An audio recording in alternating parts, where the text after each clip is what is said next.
تبارك الذي بيده الملك وهو على كل شيء قدير، الذي خلق الموت والحياة ليبلوكم أيكم أحسن عملا وهو العزيز الغفور، الذي خلق 7 سماوات طباقا ما ترى في خلق الرحمن من تفاوت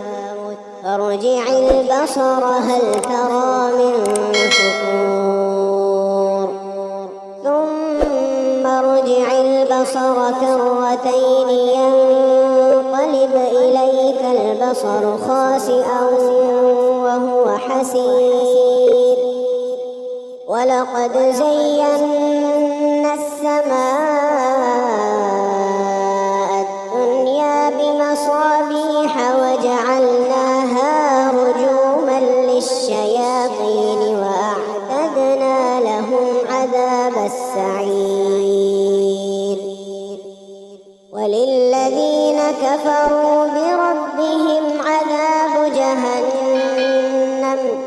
وبئس المصير، إذا ألقوا فيها سمعوا لها شهيقا وهي تفور تكاد تميز من الغيظ، كلما ألقي فيها فوج سألهم خزنتها ألم يأتكم نذير، قالوا بلى قد جاءنا نذير فكذبنا وقلنا ما نزل الله من شيء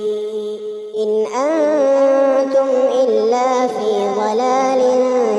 كبير، وقالوا لو كنا نسمع أو نعقل ما كنا في أصحاب السعير، فاعترفوا بذنبهم فسحقا لأصحاب السعير،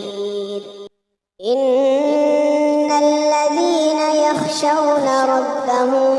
بالغيب لهم مغفرة وأجر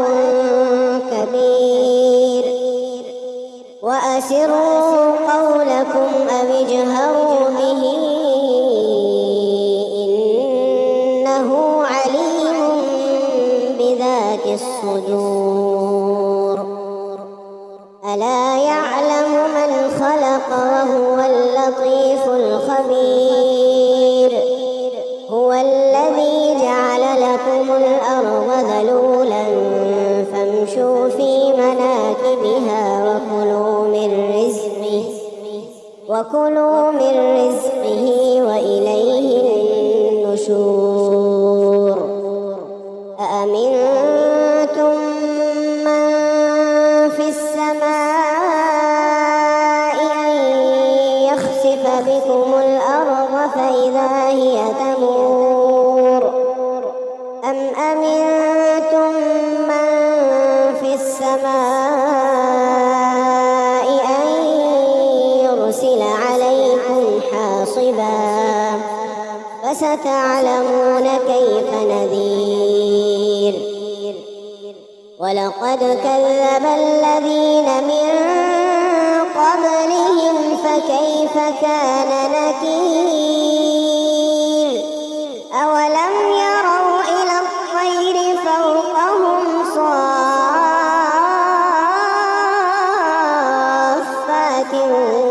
ويقبضن ما يمسكهن إلا الرحمن إنه بكل شيء بصير، أمن هذا الذي هو جند لكم ينصركم من دون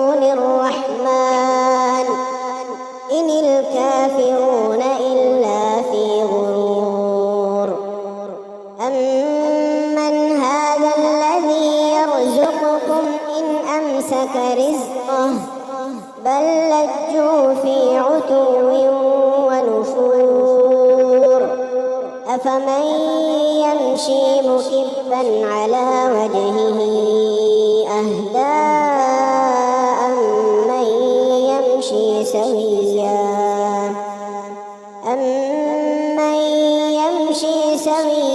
على صراط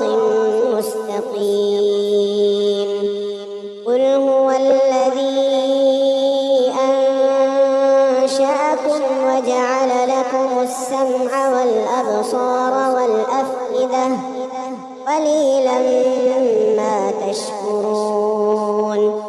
قل هو الذي ذرأكم في الأرض وإليه تحشرون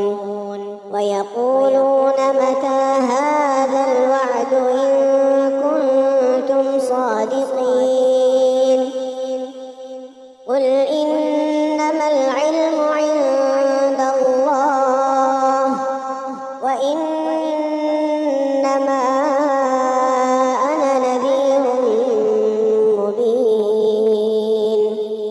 فلما رأوه زلفة سيئت وجوه الذين كفروا وقيل هذا الذي كنتم به تدعون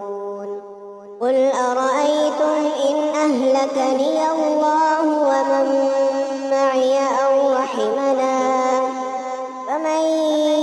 يجير الكافرين من عذاب أليم قل هو الرحمن